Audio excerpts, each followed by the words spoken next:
Sugeng rawuh wonten channel menika. Wonten video menika badhe dipun andharaken ngenani teks eksposisi seni pertunjukan Jawa kelas 11 semester genap. Sugeng mirsani. Seni pertunjukan yaiku media kang digunakake kanggo nglantarake pesan moral marang sing nonton kang diwujudake lumantar dialog utawa tarian. Fungsi seni pertunjukan: setunggal fungsi religius, kalih fungsi sosial, tiga fungsi pendidikan, sekawan fungsi estetik, gangsal fungsi hiburan. Fungsi religius yaiku kanggo nglantarake pesen religius. Fungsi sosial yaiku kanggo nglantarake kritik sosial, panemu lan srana komunikasi. Dene fungsi pendidikan yaiku kanggo nglantarake nilai edukasi, disiplin lan pasinaon. Fungsi estetik yaiku kanggo nglantarake ekspresi para seniman. Fungsi hiburan yaiku kanggo nyenengake awak lan ngurangi rasa sepaneng.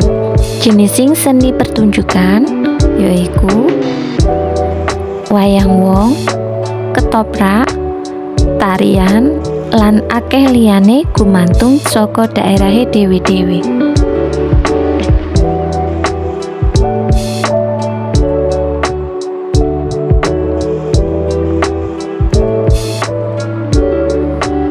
Akehe jenising seni pertunjukan miturut wewengkon ana ing saindenging Indonesia iki nunjukake yen pancen Indonesia akeh kabudayan kang maneka warna.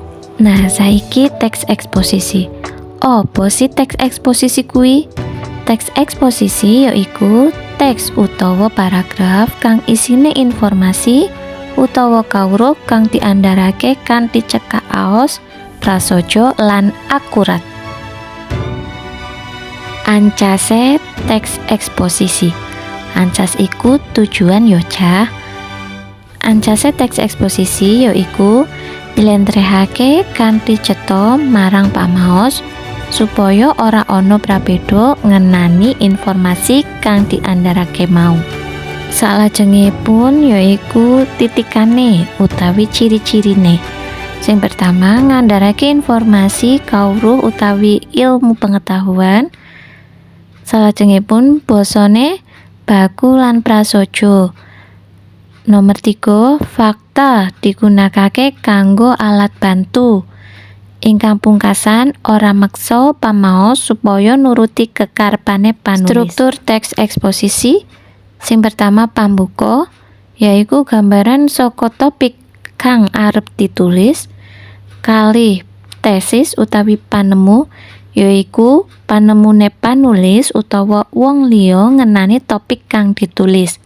3, argumen yaiku ngemot alesan minangka bukti kang ndukung saka tesis.